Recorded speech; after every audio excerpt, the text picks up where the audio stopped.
আপনারা বেশ কিছুদিন ধরেই বিভিন্ন সোশ্যাল মিডিয়া বা নিউজ পেপার বা টিভি সংবাদ থেকে জানতে পারছেন যে বিহারে হঠাৎ 65 লক্ষ মানুষের নাম ভোটার লিস্ট থেকে গায়েব হয়ে গেছে।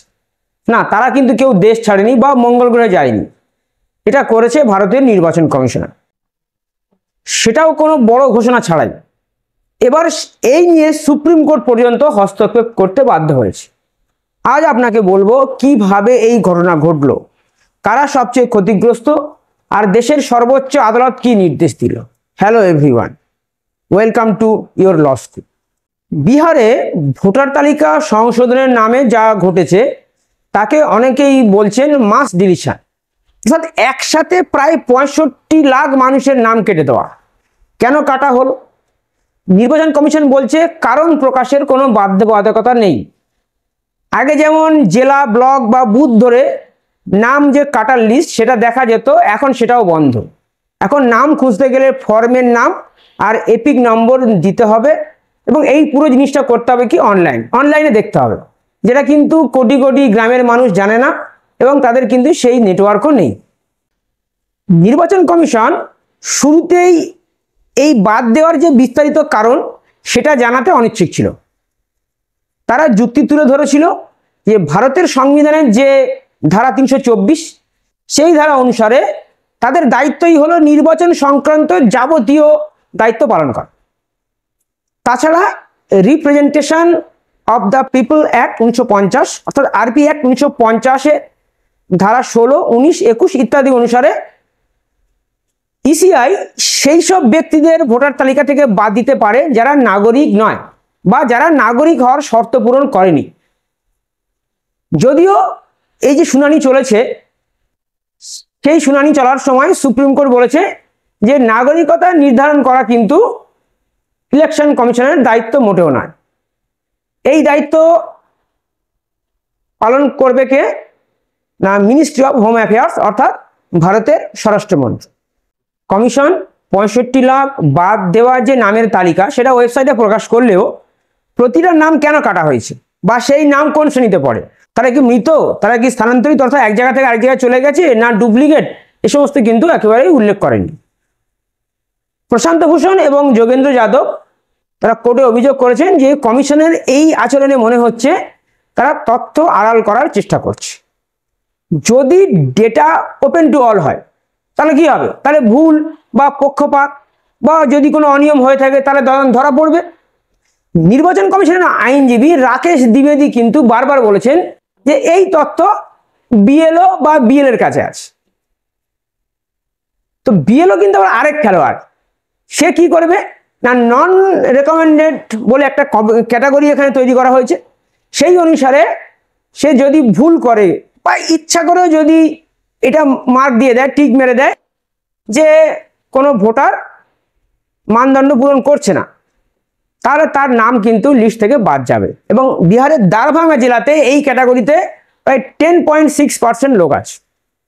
তার মানে 65 লাখ যে বাদ দেওয়া হয়েছে তার বাইরে আরো থাকতে পারে, অর্থাৎ মানুষ কিন্তু এরকম ঝামেলায় আছে। অথচ আমাদের সংবিধানে কি আছে না, সংবিধানে আছে ইউনিভার্সাল অ্যাডাল্ট ফ্র্যাঞ্চাইজ, অর্থাৎ 18 বছর হলেই কি হবে না, সকলে ভোট দিতে পারবে। তো আবেদনকারীরা কারা ছিল? এডিআর ছিল যোগেন্দ্র যাদব, গোপাল কৃষ্ণ শঙ্কর, কপিল সিব্বল, অভিষেক মনু সিংঘি, প্রশান্ত ভূষণ, বৃন্দা গ্রোভার।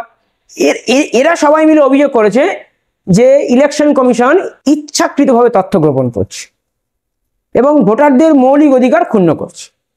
তারা উল্লেখ করেছে যে অনেক মানুষ জীবিত আছে, তাদেরকে মৃত দেখানো হয়েছে। এবং ইতিমধ্যে কি হয়েছে না, একটা যোগেন্দ্র যাদব কিন্তু 2 মৃত ভোটারকে কোর্টে হাজির করেছে যে দেখুন এদের নাম বাদ দেওয়া আছে কিন্তু এরা কিন্তু জীবিত। অনেক অভিবাসী যারা শ্রমিক, যারা বাইরে কাজ করে, তাদেরকে স্থানান্তরিত বা অনুপস্থিত বলে বাদ দেওয়া হয়েছে। অথচ কেন বাদ দেওয়া হয়েছে তাদের কিন্তু সঠিক ব্যাখ্যা নেই।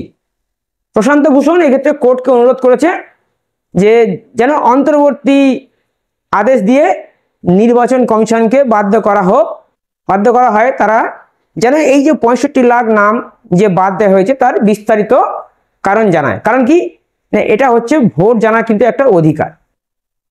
তো এইখানে একটা জিনিস আমরা দেখব যে বাদ যাওয়া যে ভোটার, যে 65 লাখ ভোটার, তার মধ্যে 22,30,000 ভোটার কিন্তু মৃত ভোটার হিসেবে তালিকাভুক্ত। 36,20,000 জন স্থায়ীভাবে স্থানান্তরিত বা অনুপস্থিত, নেই, ওরা নেই, অন্য কোথাও আছে, একেবারে অ্যাবসেন্ট। এবং 7 লক্ষ জন কি ডুপ্লিকেট ভোটার বা অন্য কোনো জায়গায় গিয়ে ভোটার তালিকায় নাম তুলেছে। তো এই 65 লক্ষকে এইভাবে করে একটা তালিকাভুক্ত করা হয়েছে, সেগুলো এইভাবে করে পাওয়া গেছে। তো সবচেয়ে বেশি এখানে ক্ষতিগ্রস্ত হয়েছে কারা? যারা অভিবাসী শ্রমিক, অর্থাৎ যারা কিন্তু বাইরে কাজ করে। প্রায় 1 কোটি বিহারি মানুষ যারা বাইরে কাজ করে, তারা কিন্তু এখানে সবচেয়ে বেশি ক্ষতিগ্রস্ত। তাদের নাম বাদ দেওয়া হয়েছে, প্রায় ম্যাক্সিমাম নাম বাদ দেওয়া হয়েছে। বিহারে এই সময় কিন্তু বন্যা হচ্ছে, নানা জায়গায় বন্যা হচ্ছে এবং মানুষ কিন্তু যথেষ্ট বিপদে আছে। এবং মানুষকে সময় দেওয়া হয়েছে যে 24 দিনের মধ্যে যদি তারা তাদের নাগরিকত্বের প্রমাণ না দেয়, তাহলে তাদের ভোটার তালিকা থেকে নাম একেবারে বাদ চলে যাবে। বিরোধী পক্ষ বলছে এটা কিন্তু মিনি এনআরসি হচ্ছে। তো সবচেয়ে বড় কথা যে প্রমাণপত্র জমা করবে কারা? অনেক ক্ষেত্রে নেটওয়ার্ক নেই, বেশিরভাগ ক্ষেত্রে বিহারি শ্রমিকরা বাইরে, মহিলারা লাইনে দাঁড়িয়ে আছে। তাহলে যেহেতু তারা দিন আনে দিন খায় যাকে বলে, সেখানে কি হচ্ছে না, সময় এবং টাকার দুদিকেই কিন্তু ক্ষতি হচ্ছে। এইটা হচ্ছে ঘটনা ঘটেছে। তো এই ক্ষেত্রে কি হয়েছে না, যারা কমিশনের বিরুদ্ধে অভিযোগ দায়ের করেছে, তো তারা এখানে সুপ্রিম কোর্টের হস্তক্ষেপ চেয়েছে। সুপ্রিম কোর্ট এক্ষেত্রে কি হস্তক্ষেপ করেছে সেটা আমরা আলোচনা করব। বিচারপতি সূর্যকান্ত এবং বিচারপতি জয়মাল্য বাগচি নির্বাচন কমিশনের আপত্তি ও চালাকি কমিশনের বিরুদ্ধে কোর্টের এই কথাটা ছিল, চালাকি উপেক্ষা করে কিন্তু গুরুত্বপূর্ণ নির্দেশ দিয়েছে। সেই গুরুত্বপূর্ণ নির্দেশটা কি আমরা দেখি। প্রথম হচ্ছে সুপ্রিম কোর্টের নির্দেশ কি আছে না, বিস্তারিত তথ্য কিন্তু প্রকাশ করতে হয়। বিস্তারিত তথ্যের ক্ষেত্রে কি আছে না, যখন ইলেকশন কমিশন নাম বাদ দেয়, তাহলে বাদ যে দিয়েছে তার কারণ কি সেটা স্পষ্টভাবে জানাতে হবে। কোন কারণে এতদিন ধরে ভোট দেওয়া কোনো ভোটার তালিকা থেকে বাদ পড়েছে সেটা একদম স্পষ্টভাবে উল্লেখ করতে হবে। 2 নম্বর কি না, তথ্যকে সহজলভ্য করা।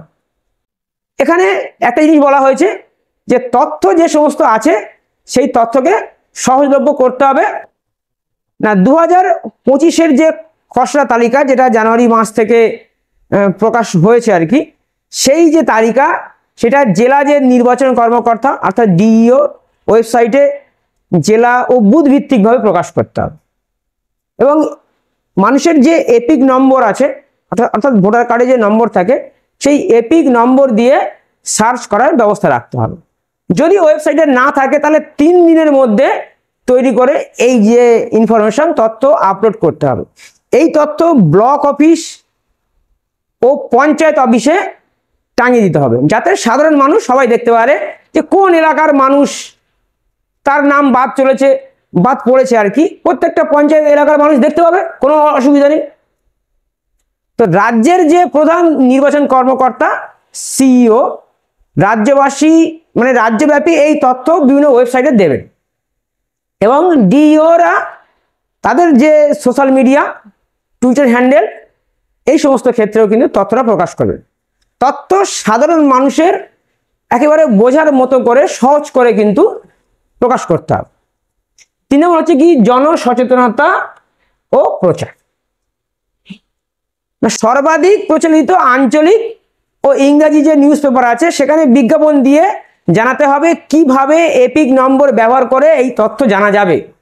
টিভি রেডিওতেও প্রচার করতে হবে যাতে সর্বাধিক মানুষ জানতে পারে, কারণ এখনো অনেক মানুষ রেডিও শোনে, টিভি দেখে, সোশ্যাল মিডিয়া ব্যবহার করে না। তো সেখানেও কিন্তু এই জিনিসটা জানাতে হবে। 4 নম্বর কিন্তু কি আধার কার্ড। আধার কার্ড এটা একটা বড় বিষয়। আধার কার্ড নিয়ে নানান ঝামেলা তৈরি হয়েছে, যে আধার নাগরিকত্বের প্রমাণ নয় বা ভোটার কার্ডে নাম থাকার প্রমাণ নয়।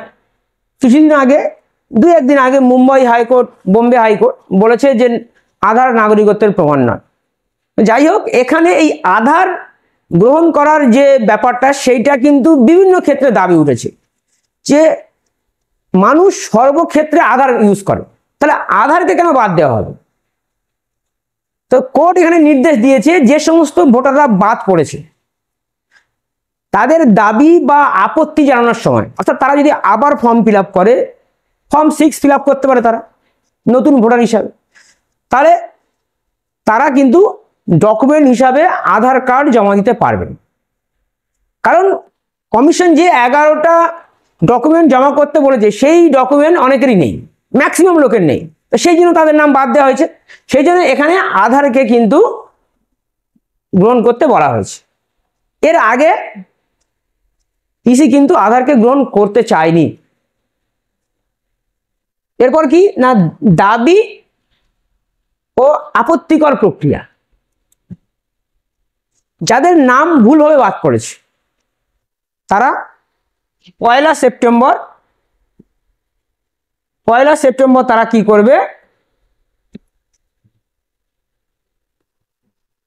আপত্তি জানাবে। এবং চূড়ান্ত ভোটার তালিকা কবে প্রকাশ হবে না, 30শে সেপ্টেম্বর। 30শে সেপ্টেম্বর চূড়ান্ত ভোটার তালিকা প্রকাশিত হবে। 4 নম্বর কি, স্ট্যাটাস ও রিপোর্ট তৈরি।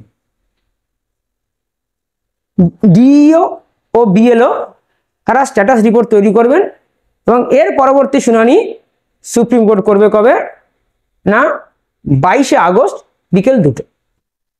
তাহলে আজকে এই যে আলোচনা, সেখানে আমরা কি দেখতে পেলাম? সেখানে আমরা দেখতে পেলাম যে এতদিন ধরে ইলেকশন কমিশন কি করেছে, এই যে ভোটার লিস্ট নিয়ে এবং এই যে 65 লক্ষ মানুষ বাদ গিয়েছে সেটা নিয়ে, এর পরবর্তী যে এসআইআর হবে সেটা কিন্তু আমাদের রাজ্য পশ্চিমবঙ্গে, এবং পশ্চিমবঙ্গের ক্ষেত্রে কি কি ডকুমেন্ট লাগতে পারে। কারণ কি, বিহারের ক্ষেত্রে এই যে ইন্টারিম যে নির্দেশ সুপ্রিম কোর্টের, তার ফলে কিন্তু পশ্চিমবঙ্গের ক্ষেত্রেও ঘটনাটা প্রায় পাল্টে যাবে। তো পশ্চিমবঙ্গের ক্ষেত্রে কি হতে পারে সেটা নিয়ে কিন্তু আমরা আলাদা আলোচনা করব। তো